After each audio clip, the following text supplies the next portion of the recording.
चलिए, अन्य online classes में आप सभी को स्वागत है। आज मैं इस वीडियो में मौलिक अधिकार से रिलेटिव स्वतंत्रता के अधिकार के बारे में बताने वाली हूँ। देखते हैं हम लोग कि संविधान के भाग 3 में मौलिक अधिकार के बारे में वर्णन किया गया है, ठीक है।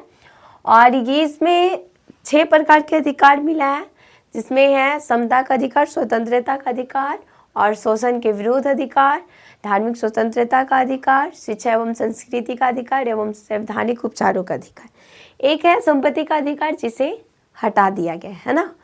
तो इसमें चलते हैं। सबसे पहले हम लोग देखते हैं, हम लोग पढ़ चुके हैं 1 से, और ये समता का अधिकार पढ़ चुके हैं, है ना, जो 14 से 18 तक पढ़ना है। और ये है जो 19 से स्वतंत्रता का अधिकार जो है, जो 19 से 22 तक पढ़ना है, ठीक है। 19 से 22 तक पढ़ना है। तो इसमें क्या है कि कहता है कि स्वतंत्रता का अधिकार सभी व्यक्तिगत को, मतलब व्यक्तिगत 6 प्रकार का स्वतंत्रता का अधिकार मिला हुआ है ना। सबको 6 प्रकार का स्वतंत्रता का अधिकार मिला। ऐसे तो 6 है, जो 12 से 35 तक पढ़ना है, जिसमें 12 में है परिभाषा के बारे में बताया गया है राज्यों का, और 13 में है जो आप मतलब कि अगर हनन करते हैं तो वो क्या होगा, छीन लिया जाएगा, इसके बारे में वर्णन है। 14 से 32 तक कैसे पढ़ना है अधिकारों के बारे में, ठीक है। तो जिसमें जब हम लोग पढ़ते हैं तो 6 प्रकार का संविधान है, ठीक है, पढ़ना। लेकिन यहाँ पर आपको आर्टिकल 19 में 19 में अनुच्छेद 19 में 19 से 22 तक पढ़ना है स्वतंत्रता का अधिकार, ठीक है। लेकिन 19 में सिर्फ आपको पढ़ना है, जिस प्रकार से 6 अधिकार ऐसे हैं मौलिक अधिकार में, उसी प्रकार से 19 का भी 6 भाग है, मतलब 6 पॉइंट है, जिसके बारे में हम लोगों को जानना है, ठीक है। तो कहता है स्वतंत्रता का अधिकार मतलब बोलने का अधिकार, कहीं घूमने का अधिकार, कोई कार्य करने का अधिकार। तो ये सब कौन से अनुच्छेद में है, तो अनुच्छेद 19 में है, ठीक है। स्वतंत्रता के अधिकार के बारे में वर्णन किस में है, अनुच्छेद 19 में है। तो हम लोग देखते हैं कि अनुच्छेद 19 में क्या कहता है। अनुच्छेद 19 का 6 भाग है, तो ऐसे 7 है इसमें भी, जिसको संपत्ति का अधिकार इसमें भी है, तो उसको क्या किया गया है, मौलिक अधिकार से मतलब कि हटा दिया गया है, ठीक है। तो देखिए अनुच्छेद 19 के भी 2 भाग हैं, ठीक है। अनुच्छेद 19 के 2 भाग हैं। तो पहला भाग में भी 7 प्रकार से पॉइंट है, ठीक है, जिसको हम लोगों को पढ़ना है। तो चलिए, अनुच्छेद 19 के 1 क्या कहता है कि वाक्य एवं अभिव्यक्ति की स्वतंत्रता। वाक्य एवं अभिव्यक्ति की स्वतंत्रता का मतलब है कि हम लोगों को बोलने की आज़ादी है। और बोलने का आज़ादी का मतलब ये नहीं कि कुछ गलत बोल सकते हैं, कुछ गलत कह सकते हैं किसी को, जी नहीं। बोलने की आज़ादी का मतलब है कि बोलने की स्वतंत्रता, जहाँ पे हम लोगों को बोलने के लिए, जैसे हम लोगों को हक बनता है कुछ बोलने के लिए, ऐसा बातें होती है कहीं कहीं पर जो हम लोगों को हक रहता है, जिसे लोग दबाते हैं, तो वहाँ पर हम लोग बोल सकते हैं, मतलब ये बोलने की आज़ादी है। वहाँ पर डर नहीं सकते। मान लीजिए कोई गलत कर रहा है कहीं पर, और वहाँ पे हमें आवाज़ उठानी चाहिए, हमें बोलनी चाहिए, तो वहाँ पे डर करके नहीं बोल रहे हैं, या फिर लग रहा है कि हम स्वतंत्र नहीं हैं, तो ऐसा नहीं है। वहाँ पर हमें बोलने की आज़ादी है, अगर गलत हो रहा है जहाँ पर हम आवाज़ उठा सकते हैं। लेकिन हाँ, गलत किसी को बोलने की आज़ादी नहीं है। किसी को मतलब कुछ गलत बोल दीजिए, आप शब्द कह दीजिए, तो ये सब की आज़ादी नहीं है, ठीक है।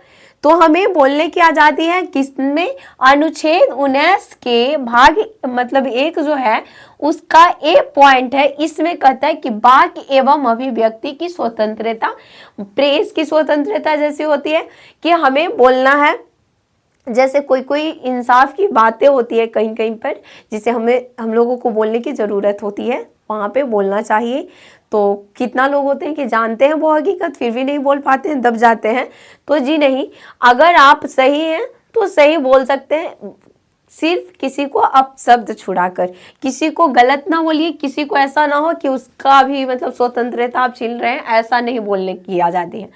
मतलब वहाँ पे आप अपने हक के लिए बोल सकते हैं, ये आपको मतलब अधिकार है, ठीक है, आप स्वतंत्र हैं। अनुच्छेद 19 का भी कहता है कि शांति पूर्वक एवं बिना हथियार के सम्मेलन करने की स्वतंत्रता। शांति पूर्वक एवं बिना हथियार के सम्मेलन करने की स्वतंत्रता का मतलब है कि आपको वहां पर बोल रहे हैं तो जो राइट अगर बोल रहे हैं, सही बोल रहे हैं, तो सही बोल रहे हैं तो वहां पर तो भीड़ लगेगा ही लगेगा, सम्मेलन होगा। तो सम्मेलन होगा तो इसका मतलब ये नहीं कि हम लोग हथियार से सम्मेलन करें या फिर हम लोग हंगामा करके सम्मेलन करें, या ऐसा नहीं कि किसी को हानि पहुंचा करके सम्मेलन करें, ये सब नहीं। शांति पूर्वक एवं बिना हथियार के सम्मेलन करने की स्वतंत्रता है, ठीक है। शांति पूर्वक एवं बिना हथियार के सम्मेलन करने की स्वतंत्रता है। यहाँ पे ये नहीं कि हम कुछ लेकर के आए और बोलने की आज़ादी है, अगर कोई हमें गलत कर रहा है तो उसे आए डायरेक्टली जान मार दे या कुछ गलत करें या लाठी मतलब कि ढेर सारा सम्मेलन करके खड़ा करके हंगामा खड़ा करे, नहीं, वैसा स्वतंत्रता नहीं मिली है। मतलब ऐसा मिला है कि जिससे हनन दूसरे को नहीं पहुंचे, दूसरे की, ऐसा नहीं कि हम ही को सिर्फ स्वतंत्रता का अधिकार मिला है, अगला इंसान को भी तो मिला है कि नहीं है। लेकिन हाँ, अगर हम सही हैं तो वहां पे शांतिपूर्वक पहले कोशिश करेंगे सही से मैटर को सुलझाने के लिए। लेकिन हाँ, ऐसा नहीं कि नहीं हमसे सुलझेगा तो हम ही पूरा सुलझाने की कोशिश करेंगे, जी नहीं। कानून को अपने हाथ में नहीं लेना चाहिए। इसमें जो भी अगर हमारा अधिकार को अगर कोई हनन करता है तो उसमें कानून कार्रवाई करेगा, ठीक है। हम लोगों को अधिकार यही है कि हम शांतिपूर्वक क्या करें, बिना हथियार के सम्मेलन करने की स्वतंत्रता है, बिना हथियार के सम्मेलन करने की स्वतंत्रता है। इसके बाद है अनुच्छेद 19 का पॉइंट सी है, जो क्या कहता है कि संघ एवं संगठन बनाने की स्वतंत्रता। अगर सम्मेलन बनाए हैं जहां पे आप बोल रहे हैं, आपको बोलने की आज़ादी है, तो देखिए कहीं कहीं पे ऐसा होता है ना कि बहुत हंगामा वगैरह होता है, हड़ताल ये सब होता है, तो वहां पर लोग ढेर सारा भीड़ लगाते हैं, है कि नहीं है, और ढेर सारा लोग आते ही हैं। और अगर ढेर सारा लोग आते हैं तो सम्मेलन होता है, फिर धीरे धीरे संगठन होता है, उसका फिर कोई नेता बन जाता है। तो नेता बनता है तो वहां पर शांतिपूर्वक बनना है, शांतिपूर्वक कार्य करना है। ये नहीं कि मतलब कि संघ एवं संगठन बनाए तो जिसमें मतलब कुछ गलत करने के लिए या किसी को विद्रोह करने के लिए या सरकार के थ्रू मतलब गलत करने के लिए, कानून को हाथ में लेने के लिए, ऐसा संगठन नहीं बनाना है। आप संघ एवं संगठन बना सकते हैं, इसके लिए स्वतंत्र हैं, लेकिन सही है ना, सही जो आपको हित में हो और दूसरे के भी हित में होना चाहिए। तो कहता है कि वाक एवं अभिव्यक्ति की स्वतंत्रता है, मतलब बोलने की आज़ादी है। फ्रेश की जो मीडिया वाला होता है उन लोग को भी बोलने की आज़ादी होता है। देखती ही हूँ कि सवाल वगैरह खड़ा करने में लगा रहता है सबसे ज़्यादा, यही तो है कि बोलने की आज़ादी है, तो वो लोग कुछ भी बोल देता है। तो चलिए, वाक एवं अभिव्यक्ति की स्वतंत्रता है, शांतिपूर्वक एवं बिना हथियार के सम्मेलन कर सकते हैं। ये नहीं कि लाठी पहना लेकर के डंडा और कर सकते हैं, जी नहीं, शांतिपूर्वक एवं बिना हथियार के सम्मेलन करने की स्वतंत्रता है, ये स्वतंत्रता का अधिकार में है। और तीसरा है कि संघ एवं संगठन बनाने की स्वतंत्रता है, तो वहां पे गलत नहीं, गलत जैसे कि मान लीजिए कि कोई गलत किसी को सिखाता है चोरी करना, डकैती करना, तो ये सब संगठन बनाने की नहीं है। ये सब में आप गैर कानूनी काम कर रहे हैं, जो क्या होगा आपको मतलब कानून कार्रवाई आप पे कर सकता है ना। हम करेंगे तो हमको करेगा, है कि नहीं है। तो गलत करने के लिए संगठन बनाने का स्वतंत्रता नहीं है। आप अपने हित के लिए और अगला इंसान के भी हित के बारे में सोच कर चलिए। ऐसा नहीं कि हम खुद का हित सोचे, अगला को अहित सोचे। हम स्वतंत्र हैं, आप स्वतंत्र हैं या हम स्वतंत्र हैं, इसी प्रकार से अगला भी स्वतंत्र है। सबको स्वतंत्रता मिली हुई है, हर व्यक्ति को स्वतंत्रता का अधिकार मिला हुआ है, भारत के नागरिक को। तो भारत के नागरिक को, हर किसी को स्वतंत्रता का अधिकार मिला है। तो ये नहीं कि हम अपना हित के चक्कर में किसी और को अहित करें। डी क्या कहता है कि अनुच्छेद 19 का डी कहता है कि स्वतंत्र रूप से देश के किसी भाग में विचरण करने की स्वतंत्रता है, ठीक है, किसी भी स्वतंत्रता है, ठीक है, स्वतंत्रता है। मतलब कि स्वतंत्र रूप से देश के किसी भाग में, देखिए यह है स्वतंत्र रूप से देश की किसी भी भाग में, मतलब कि किसी भी भाग में विचरण करने की स्वतंत्रता है। देश के किसी भी भाग में, जैसे कि अगर आप सही बोलते हैं, अगर सही आपको मतलब सही अगर आवाज़ उठा रहे हैं या सही सम्मेलन कर रहे हैं, सही संगठन कर रहे हैं, तो कहीं आना जाना भी पड़ेगा, है कि नहीं है।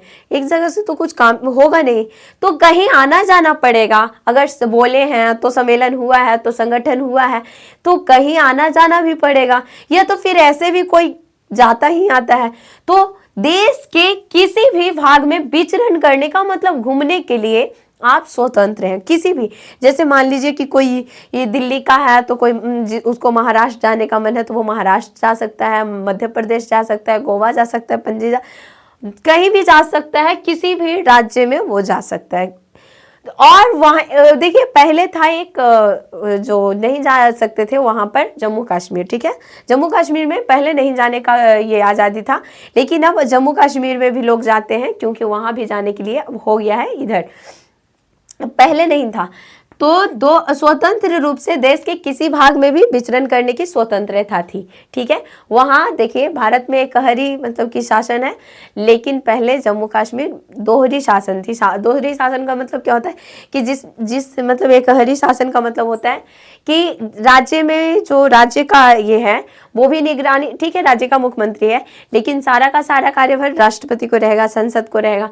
लेकिन कहीं कहीं पे दोहरी जो शासन होता है वहाँ पर क्या होता है कि उसके राज्य के मतलब राज्य का, जम्मू कश्मीर का जैसे दोहरी शासन था, तो वहाँ का अलग वो खुद हैंडल कर रहे थे, वहाँ के जो भी हो मुख्यमंत्री ये सब, और देश का भी। तो वहाँ पे दो का शासन चल रहा था, उसे दोहरी कहते हैं, जो खुद का भी हो और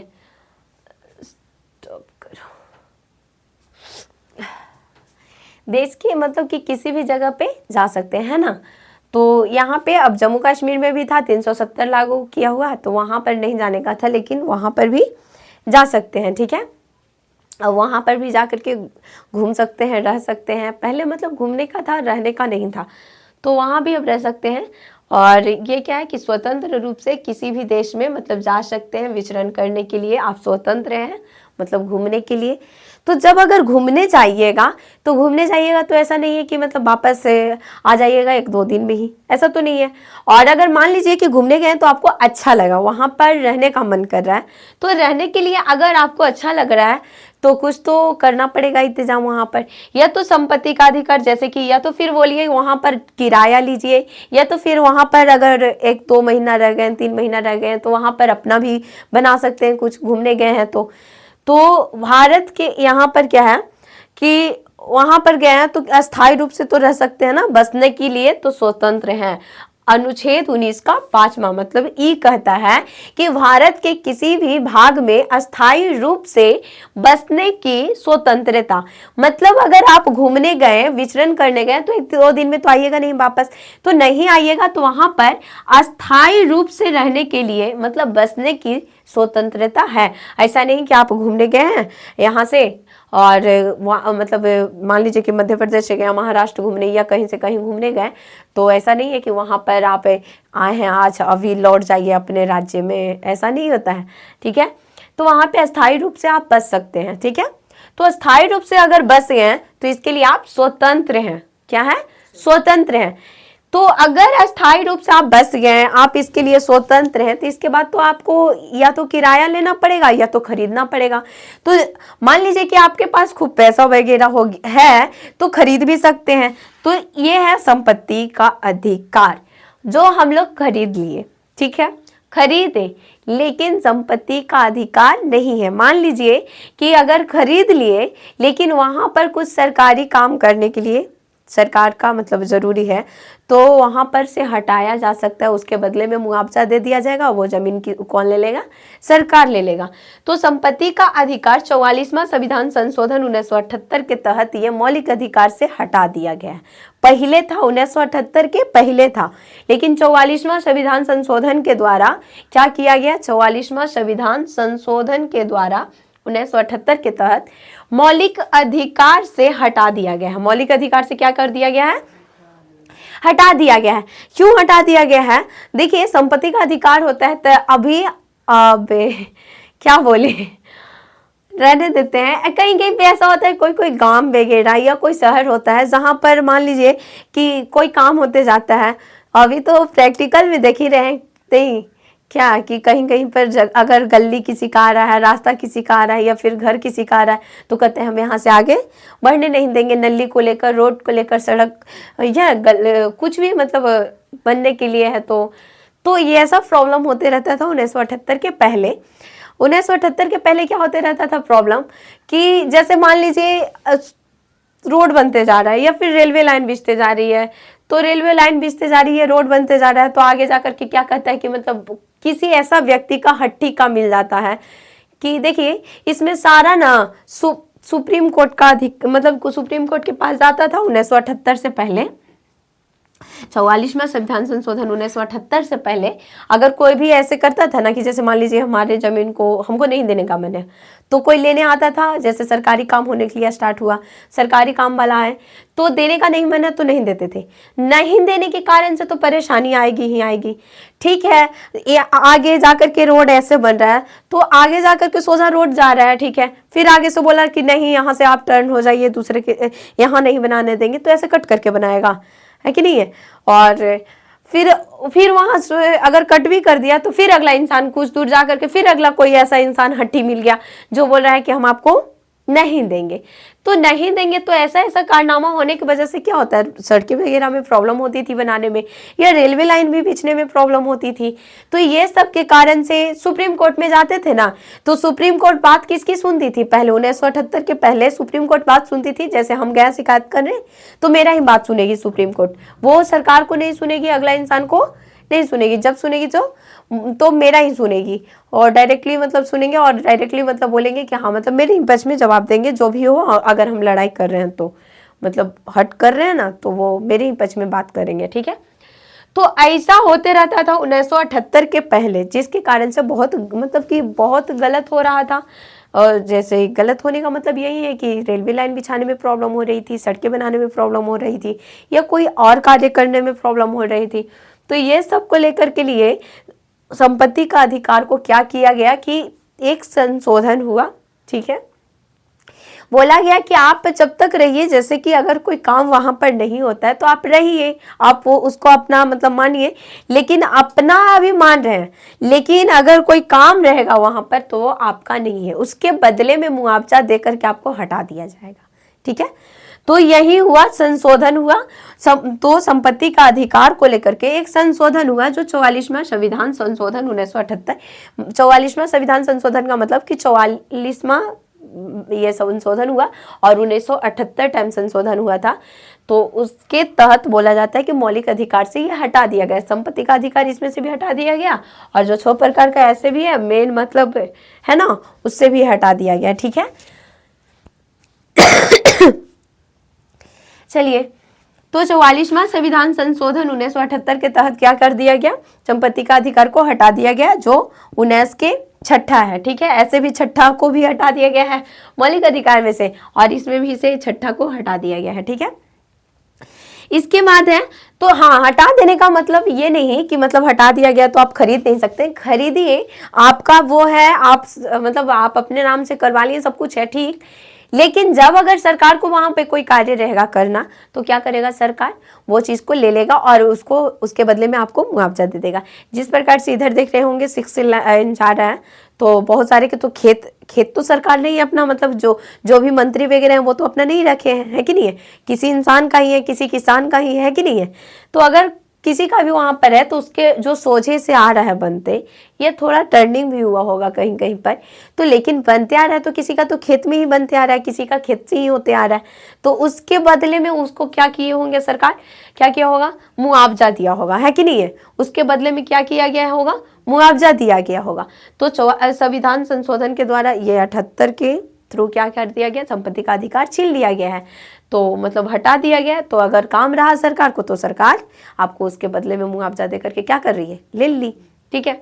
तो यहाँ पे संपत्ति का अधिकार तब तक रहेगा जब तक सरकार को कोई काम नहीं है, और अगर सरकार का काम रहा तो वहां पर से आपसे ले लिया जाएगा, ठीक है। ये समझ में आया। तो संपत्ति का अधिकार, तो भारत के किसी भी भाग में अस्थायी रूप से बसने की स्वतंत्रता है, और वहां गए तो आपको जमीन वगैरह खरीदने की स्वतंत्र है, आप कुछ कर सकते हो वहां पे, ये सब मतलब रह सकते हैं। लेकिन अगर वहां पर अगर सरकार की कोई काम आएगी तो वो ले लेगा, ठीक है। उसके बाद क्या है, 7वां कहता है कि कोई वृत्ति, वृत्ति का मतलब होता है पेशा, तो कोई वृत्ति, पेशा या व्यापार शुरू करने की स्वतंत्रता। अगर आप गए हैं कहीं, तो बस गए हैं, घूमने गए हैं, बस गए, वहां पे सब कुछ खरीद भी लिए हैं, संपत्ति वगैरह, तो संपत्ति में अगर आप खरीद लिए हैं, उसके बाद क्या है कि अगर आप खरीद लिए सब कुछ करके वहां पे रह रहे हैं, तो ऐसा तो नहीं है कि आप खाली हाथ बैठिएगा। खाली हाथ बैठने से कुछ काम नहीं होता है। घर पे अगर रहिएगा 1 रुपया खर्च होगा, 1 रुपया कहीं से आएगा नहीं, तो कहीं से आएगा नहीं, तो इसके लिए तो कुछ काम करना ही पड़ेगा। तो उस अगर कोई काम करना है तो क्या हम स्वतंत्र हैं वहाँ काम करने के लिए? हमको जैसे हमको छोटा मोटा काम नहीं करना है, हमें बड़ा काम करना है, तो जी हाँ, आप क्या है? स्वतंत्र हैं। तो अगर बड़ा काम करना है, जैसे अगर स्कूल खोलना है या कंपनी खोलना है, बड़ा फैक्ट्री वगैरह मतलब तैयार करना है, तो आप जो करिए, आप उसके लिए क्या है? स्वतंत्र हैं। आप उसके लिए क्या है? स्वतंत्र है। तो कोई वृत्ति या पेशा, व्यापार शुरू करने की स्वतंत्रता, तो जी हाँ, स्वतंत्र हैं आप। और ये सारा का सारा किस में है? स्वतंत्रता का अधिकार 19 में, ठीक है, 19 से 22 तक है, लेकिन ये मैं 19 सिर्फ बताई हूँ, 19 बताई हूँ। और यहाँ पे मैं फिर से बता देती हूँ कि अनुच्छेद 19 क्या कहता है। अनुच्छेद 19 में है स्वतंत्रता का अधिकार। तो स्वतंत्रता का अधिकार का मतलब क्या? बोलने की आज़ादी है। अगर आप सही बोलते हैं तो लोग सुनने के लिए आएंगे, है कि नहीं है? तो लोग सुनने के लिए आएंगे तो सम्मेलन होगा, होगा कि नहीं होगा सम्मेलन? और अगर आप सम्मेलन किए तो अगर सही करते जा रहे हैं तो संघ बनेगा, संगठन बनेगा। और अगर ऐसा होता है तो फिर आप कहीं घूमने भी जा सकते हैं उसको लेकर के। अगर कहीं घूमने जाते हैं तो आपको वहाँ रहने के लिए भी अस्थायी रूप से मतलब चाहिए कि हम अस्थायी रूप से रह सकते हैं। तो अस्थायी रूप से रहने के बाद आपको तो कुछ करना ही पड़ेगा, या तो मकान लीजिए या तो किराया पर लीजिए, या जिस भी प्रकार से तो लेना पड़ेगा ही, है कि नहीं है? फिर सामान वगैरह भी खरीदना पड़ेगा जो आपका संपत्ति बनेगा। उसके बाद है कि अगर ये सारा का सारा कर रहे हैं, तो अगर संघ सम्मेलन ये सब हुआ, सम्मेलन और संघ वगैरह हुआ, तो आप कुछ फिर आगे करना चाहते हैं तो व्यापार वगैरह भी कर सकते हैं, है कि नहीं है? किसी भी प्रकार से तो व्यापार करने के लिए आप स्वतंत्र हैं। तो इतना तक ये है। और इसे मैं शॉर्ट में बोलिएगा तो शॉर्ट में लिख देती हूँ कि घूमने के लिए और कहीं पे ये चलिए। और जिनको अगर ये अच्छी लगी हो तो स्क्रीनशॉट लेकर के लिखने की कोशिश कर ले। और ये जानने की मतलब बहुत ज़्यादा ज़रूरी है कि हम लोगों को जानना चाहिए। कहीं कहीं पे ये होता है कि हम लोग गलत भी तरीक़ा से स्वतंत्रता का अधिकार मांगने लगते हैं, और कहीं पे ये होता है कि हम लोगों को सही मांगना चाहिए, जहाँ पे मतलब बोलना चाहिए, जहाँ पे नहीं बोल पाते हैं। तो ये सारा का सारा हम लोगों को जाननी चाहिए। देखिए, कहा जाता है कि आधी अधूरी मतलब जो होता है ज्ञान वो खतरनाक होता है। तो इससे बेहतर है कि हम जान तो लें कि हमारा अधिकार क्या है, कि हम बोल सके कहीं पे, है कि नहीं है? तो हम जानेंगे तब तो कहीं पर बोलेंगे ना, और जानेंगे ही नहीं तो क्या बोले? बस बोल करके चले आए। कितना ऐसे लोग होते हैं कि मतलब जानते नहीं है पूरा कि हमको कहाँ पे क्या बोलना चाहिए, और बोल करके पूरे बातें चले आते हैं। तो ये सारी की सारी बात है। तो वहाँ पे देखते हैं कि बहुत फिर बुरी हालत भी होती है उनके साथ में। तो इससे बेहतर है कि हम जाने हमें क्या बोलना चाहिए, क्या नहीं बोलना चाहिए, कहाँ पर बोलनी चाहिए और कहाँ पे नहीं बोलनी चाहिए। और या तो फिर बोलने का क्या है, चलिए हम अगर सही है तो हमें अधिकार मिला हुआ है, हम अपने काम में लगे रहें, ठीक है? तो इसको स्क्रीनशॉट ले लीजिएगा, और लेने के बाद क्या करिएगा, आप लोग नोट कर लीजिएगा। जो बच्चे पढ़ना चाहते हैं और पढ़ने के लिए जो वीडियो देखते हैं उनके लिए ये मैं खासकर बात बोल रही हूँ कि ये लिख लीजिएगा। और चलिए इसके बाद मैं भाग 2 बताती हूँ।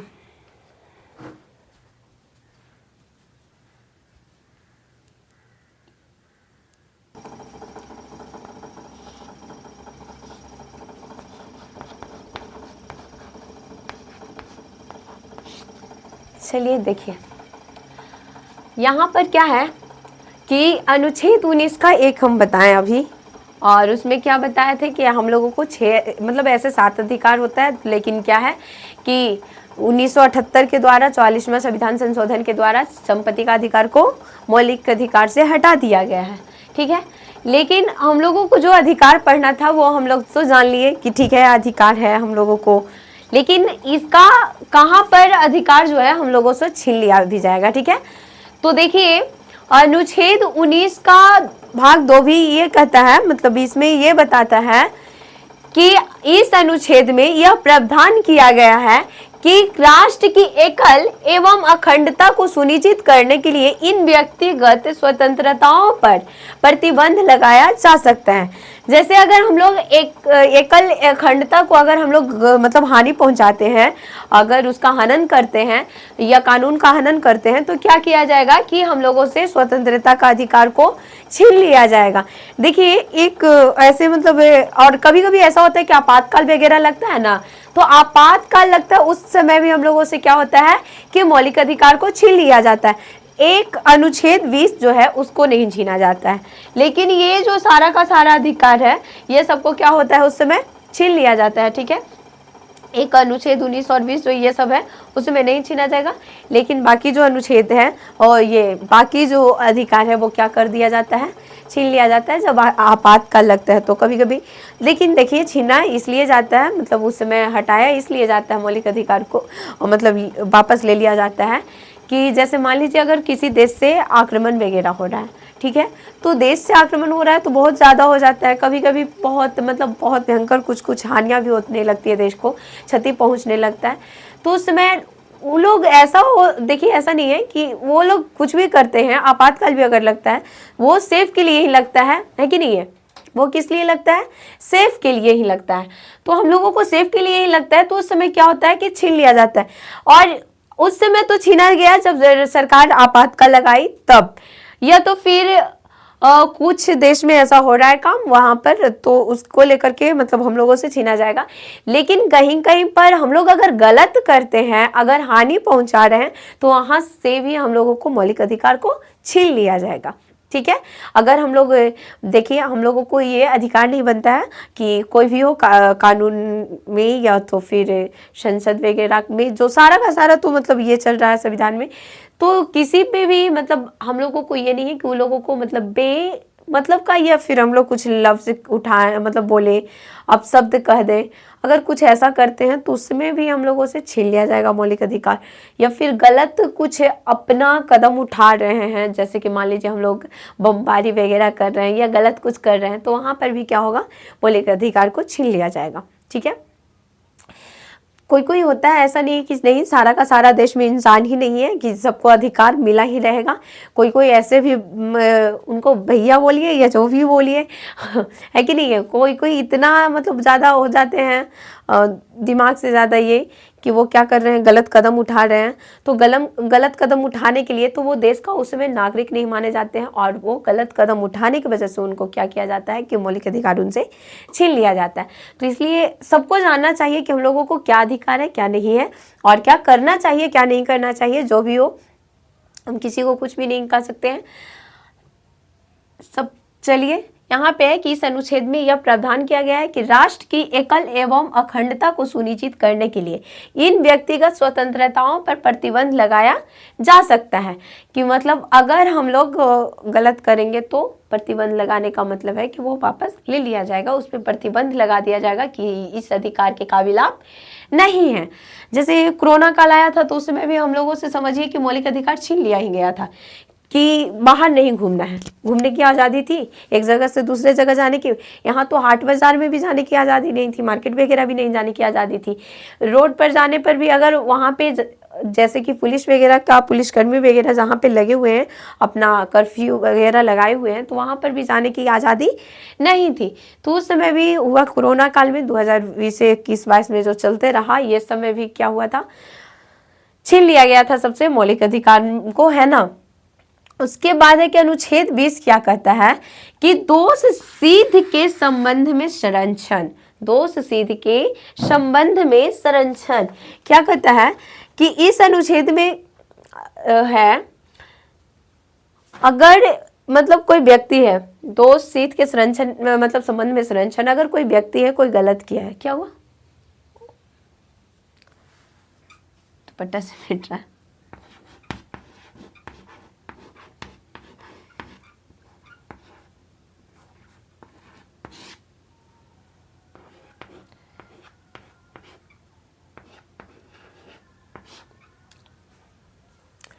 चलिए देखते हैं कि अनुच्छेद 20 क्या कहता है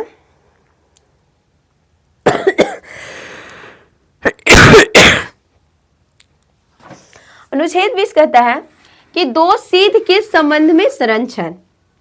अगर कोई भी व्यक्ति जब तक वो गलत नहीं करता है, वो कानून को हनन नहीं पहुंचाता है, तब तक उसे दोषी नहीं माना जाएगा। ठीक है, जब तक वो कानून का उल्लंघन नहीं कर रहा है, वो गलत नहीं कर रहा है, तब तक उसे दोषी नहीं माना जाएगा। ये अनुच्छेद 20 कहता है। ठीक है, अनुच्छेद 20 क्या कहता है कि जब तक वो कोई दोषी सिद्ध नहीं होता है, तब तक उसे आप मतलब कि यहाँ पे है गिरफ्तारी का संरक्षण, लेकिन यहाँ पर भी उसे दोष सिद्ध नहीं कर सकते हैं। और वो क्या है कि तब तक वो कानून का उल्लंघन नहीं करता है, जब तक वो क्या है, और उसे दंडित भी नहीं किया जाएगा। ठीक है, अनुच्छेद 20 क्या कहता है कि अगर कोई व्यक्ति कानून का उल्लंघन नहीं करता है, गलत नहीं किया है, तो उसको क्या है कि दोष सिद्ध नहीं माना मतलब दोषी नहीं माना जाएगा। और अगर कोई भी गलती भी करता है तो उसको एक ही बार सजा मिलेगा। अगर वो 2 गलती करे या 3 गलती करे, तो जितनी बार गलती होती है, अगर उसे गिरफ्तार भी किया गया तो उसे क्या होगा कि 1 गलती का 1 सजा और 2 गलती का भी 1 ही सजा होगा। अगर मान लीजिए फांसी का सजा दोनों को पड़ा, तो फांसी का सजा अगर दोनों मतलब 2 गलती किया फांसी का सजा है, तो 2 बार उसको फांसी नहीं दिया जाएगा, 1 ही बार फांसी दिया जाएगा। लेकिन मान लीजिए कि कोई और अपना अलग मुकदमा चलवाता है 1-2 महीना के लिए, कुछ अलग के लिए, तो ये सारा को मतलब अलग होगा। और कहा जाता है, संविधान में ये भी लिखा गया है कि जिस टाइम अगर उस पर कंप्लेन किया जा रहा है, तो जिस समय अगर कंप्लेन किया जा रहा है उस पर, और जिस समय वो मतलब कानून जो लागू है वही टाइम को लेकर के चलेगा। ऐसा नहीं कि नहीं, जैसे मान लीजिए फांसी की सजा होने वाली है, अभी के टाइम में फांसी की सजा होने वाली है, आगे के टाइम में होगा कि फांसी की सजा ना भी मिले, तो ये नहीं है कि उसमें फांसी की सजा ना मिलेगी। आज के लेकर के, आज उसको अगर दंडित किया गया है तो आज को लेकर के उसको फांसी मिलेगा। और अगर मान लीजिए कि आज के डेट में उसे फांसी की सजा नहीं है, उसकी उम्र कैद की सजा है, और वो समय उसको मतलब फांसी की सजा होने के लिए मतलब कानून बन जाता है, तो ऐसा नहीं है कि उस समय उसको फांसी की सजा पड़ेगी, उस समय भी उसको उम्र कैद की ही सजा बस सुनाई जाएगी। ठीक है, तो अनुच्छेद 20 में ये कहता है, ठीक है, कि दो सिद्ध के संबंध में संरक्षण, दो सिद्ध के संबंध में संरक्षण। अनुच्छेद 21 क्या कहता है कि प्राण एवं दैहिक की स्वतंत्रता, प्राण एवं दैहिक की क्या है,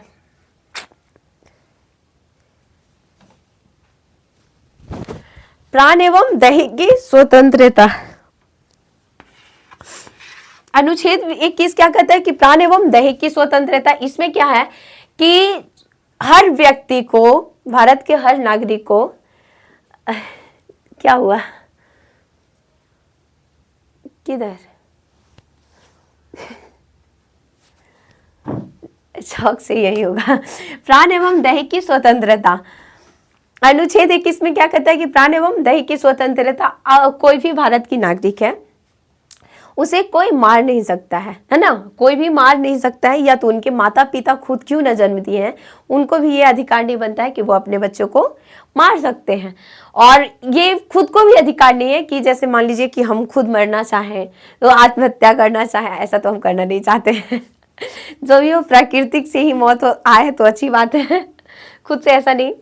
तो बता रहे हैं यहाँ पे कि मतलब अगर मैं खुद से भी करना चाहूंगी सुसाइड, तो अगर कर ली और चली गई तब तो ठीक है, अगर बच जाती हूँ तो हमारे ऊपर क्या होगा कि कानून मतलब कानूनन कार्रवाई चलेगी। ठीक है, ऐसा नहीं कि हम खुद कर रहे थे खुद से तो हम पे नहीं चलेगा, अगर हम खुद से भी कर रहे थे तो भी हम पर कानूनन कार्रवाई चलेगी।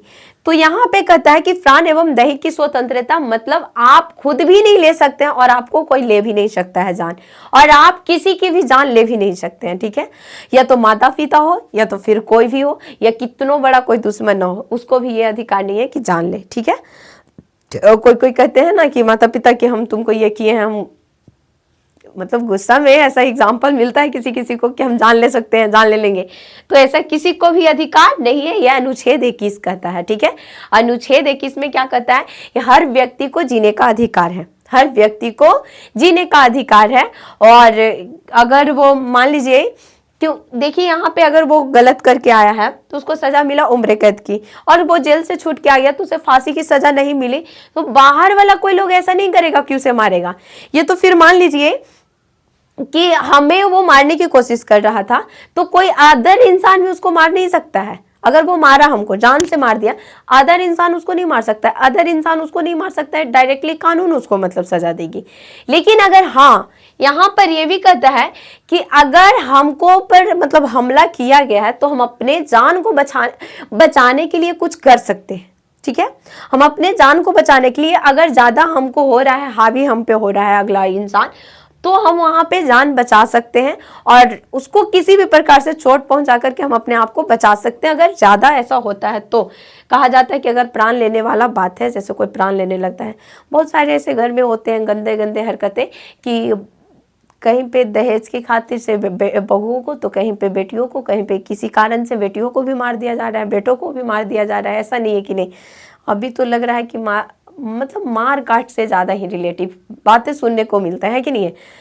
तो यहाँ पे कहता है कि मतलब मान लीजिए अगला इंसान वो उसको मार नहीं सकता है डायरेक्टली, वो कानून को बोलेगा, कानून आएगा उसको पकड़ कर ले जाएगा और वो सारा जो भी सजा देना है कानून सजा देगा। सुप्रीम कोर्ट में जाएगा तो वहां पे सजा मिलेगा। ये है अनुच्छेद 21 में कि प्राण एवं दैहिक की स्वतंत्रता, ना आप प्राण किसी को ले सकते हैं और ना प्राण आप खुद भी दे सकते हैं, है ना। तो यहाँ पर ये है। उसके बाद है अनुच्छेद 21 का एक का पॉइंट है, इसमें क्या कहता है कि जिसके तहत 6 से 14 वर्ष तक के बच्चों को निःशुल्क एवं अनिवार्य शिक्षा का अधिकार दिया गया है। निःशुल्क शिक्षा का अधिकार दिया गया है, ठीक है। ये अनुच्छेद 21 का क कहता है और ये 86वां संविधान संशोधन 2002 के तहत लिख देते हैं यहाँ पे कि 86वां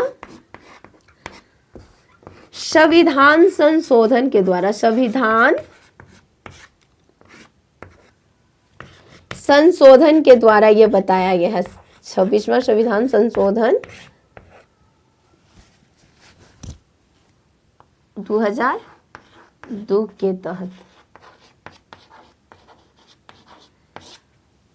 86वां संविधान संशोधन 2002 के तहत 21 का क क्या कहता है कि हर बच्चा को, यहाँ नहीं दिख रहा है, अच्छा कोई नहीं, मैं बोल रही हूँ वो तो नोट हो जाएगा ना कि 86वां संविधान संशोधन 2002 की तहत, नीचे वाला नहीं दिख रहा था तो ऊपर ही लिख देते हैं। 86वां संविधान संशोधन 26वां संविधान संशोधन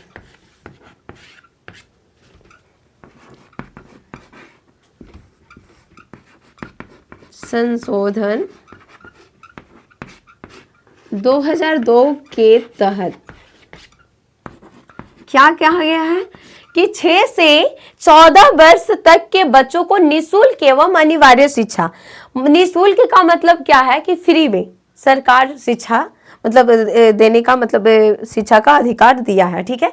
कोई भी बच्चा हो और वो 6 से 14 वर्ष का बच्चा जिसको जाकर के मतलब सरकारी स्कूल में जाकर एडमिशन करा सकता है, पढ़ सकता है कि नहीं है, ये सबको अधिकार है। अनुच्छेद 21 का क में हर किसी के माता पिता को भी ये है कि मतलब वो अपने 6 से 14 साल तक के बच्चों को स्कूल में भेजे।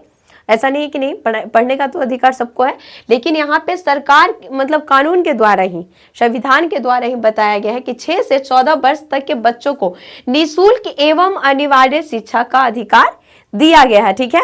शिक्षा का अधिकार दिया गया है सबको, मतलब पढ़ने का अधिकार है 6 से 14 साल के बच्चों को। और अनुच्छेद 22 है। अनुच्छेद 22 क्या कहता है कि गिरफ्तारी के संरक्षण, इस अनुच्छेद में क्या कहा गया है कि कोई भी मतलब अनुच्छेद 22 है जो गिरफ्तारी के संरक्षण कहता है इसमें कि कोई भी व्यक्ति है जो अगर गिरफ्तार होता है तो उसे 24 घंटे के अंदर में उसको क्या करना चाहिए, किसी भी कोर्ट में मतलब नजदीकी हो या कोई भी हाई कोर्ट हो या सुप्रीम कोर्ट हो या कहीं भी, उसे तुरंत ही मतलब ले जाने की कोशिश किया जाए 24 घंटा के अंदर में, गिरफ्तारी के 24 घंटा के अंदर में उसे वहां पर शामिल किया जाना चाहिए, ये अनुच्छेद 22 कहता है। ठीक है, अनुच्छेद 22 क्या कहता है कि हर व्यक्ति को, और हाँ, उसको क्या है कि वकील के माध्यम से ये जानने का अधिकार होगा और स्वयं के भी माध्यम से कि हम किस आरोप में मतलब गिरफ्तार हुए हैं। ठीक है, स्वयं के माध्यम से, यहाँ पे मैं लिख नहीं रही हूँ, ऐसे समझा रही हूँ, स्वयं एवं वकील के माध्यम से, स्वयं एवं वकील के माध्यम से। नीचे वाला तो पता नहीं चल रहा होगा क्योंकि पहले ही वो मिटाए हैं। तो कहता है स्वयं एवं वकील के माध्यम से। अनुच्छेद 22 क्या कहता है कि गिरफ्तारी के संरक्षण, मतलब वो उसे 24 घंटा के अंदर में क्या कर मतलब होना चाहिए, और मतलब नजदीकी में उसको मतलब कि पेश कर देना चाहिए, और स्वयं एवं वकील के माध्यम से वो खुद जानेगा कि हाँ मतलब कि क्या हम गलत कर क्या है और किस जुर्म में हमको गिरफ्तार किया गया, उसे जानने का ये अधिकार होता है। ये नहीं कि किसी भी व्यक्ति को डायरेक्टली गिरफ्तार किया और ले जाकर के डायरेक्टली बोलेगा लो फांसी की सजा सुना दे रहे हैं, लो उम्र कैद की सजा सुना दे रहे हैं, ये कुछ भी नहीं। उसे जानने का अधिकार है कि हम किस जुर्म में गिरफ्तार हुए हैं। ठीक है, तो ये रहा स्वतंत्रता का अधिकार, और ये हम लोगों को जाननी चाहिए, बहुत ज्यादा जरूरी है स्वतंत्रता का अधिकार। और या फिर मौलिक अधिकार, ये सारा का सारा हम लोगों को जानना चाहिए कि कहाँ पर हम लोग क्या करेंगे और नहीं करेंगे।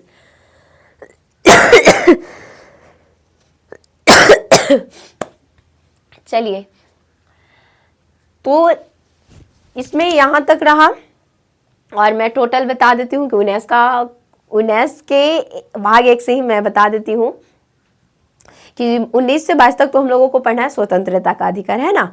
तो स्वतंत्रता का अधिकार पहला क्या है, इसको इरेज कर दें, स्क्रीनशॉट ले लीजिए आप लोग इसको, और मैं इरेज करके फिर एक बार इसको बता दूंगी। पहले थोड़ा सा इसमें देख लीजिए कि इसमें क्या कहा कि मतलब अगर आप गलत करते हैं तो उसमें क्या होगा, अगर एकल अखंडता को अगर हनन करते हैं तो क्या किया जाएगा, मौलिक अधिकार पर प्रतिबंध लगा दिया जाएगा। ठीक है, स्वतंत्रता के अधिकार पर भी प्रतिबंध लगा दिया जाएगा। 20 में क्या कहता है कि दोष सिद्धि के संबंध में संरक्षण, अगर मतलब आप किस चीज में मतलब ये है दोष सिद्ध है ना, दोष सिद्ध होने का मतलब क्या है कि सबको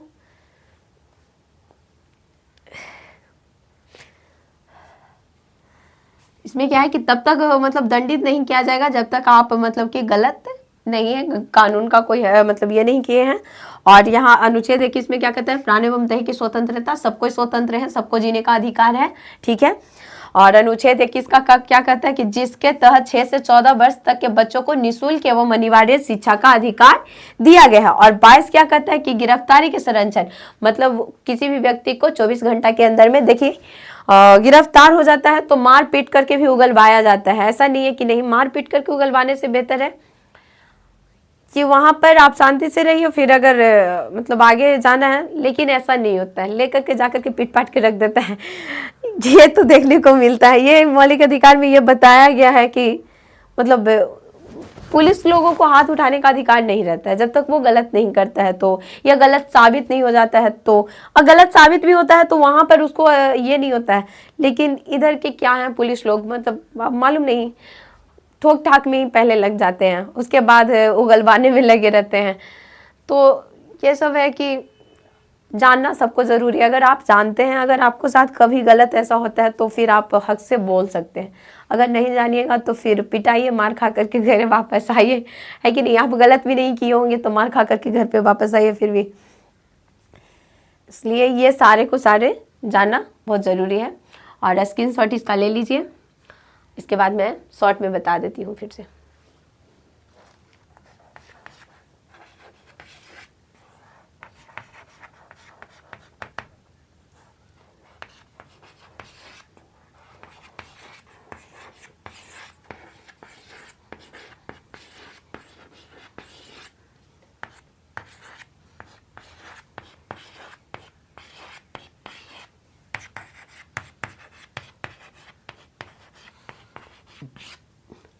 देखिए, इसमें हम लोग अभी देख लिए सारा का सारा। 19 का ये में क्या कहता है, स्वतंत्रता का अधिकार है, मतलब वाक एवं है ना बोलने के लिए उसमें है कि बोलने की स्वतंत्रता है। उसके बाद क्या है कि मतलब अगर अच्छे बोलते हैं तो सम्मेलन करने की स्वतंत्रता है। चलिए, बोलने के लिए है ना, बोलने के लिए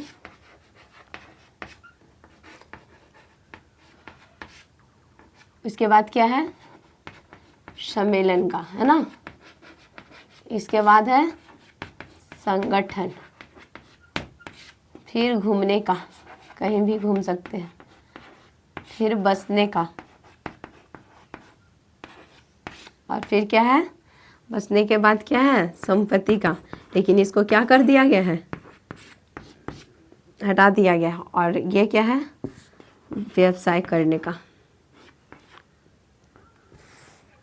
व्यापार वगैरह करने का, ठीक है। तो ये सारा का सारा हम लोगों को रहा। फिर भी इसमें क्या था कि दो सीधी का संबंध में, फिर 21 में क्या था, अनुच्छेद 21 में कि प्राण एवं दैहिक की स्वतंत्रता। 21 का क में क्या था कि 21 का क में था कि 6 से 14 वर्ष के बच्चों को निःशुल्क शिक्षा का मतलब ये किया गया था। और उसके बाद 22 में क्या था कि मतलब कि गिरफ्तारी का संरक्षण, ठीक है। तो ये सारा का सारा हम लोगों को आज हो गया है। और ये वीडियो को कोशिश करिएगा कि मतलब ज़रूर से ज़रूर पूरा देखने के लिए। और आज इतना ही तक रहेगा। और आप सभी को बहुत बहुत धन्यवाद। और कोशिश करिएगा कि इस चीज़ को जाने और सही से इस्तेमाल करें, ठीक है। हम यही बोलेंगे कि अगर देख रहे हैं पूरा वीडियो, तो अगर पूरा अंत तक देखे हैं तो बहुत अच्छी बात है। और जानने की कोशिश करिएगा और पूरा समझने की कोशिश करिएगा। उसके बाद अगला फैसला क्या होता है कि नहीं, किसी के प्रति कि हम कहाँ पे कैसे बोलेंगे। तो पहले पूरी जानकारी हो जानी चाहिए ना, है ना। उसके बाद हम लोगों को कुछ बोलना चाहिए आगे। तो आज के लिए इतना ही रहने देते हैं। आप सभी को बहुत बहुत धन्यवाद।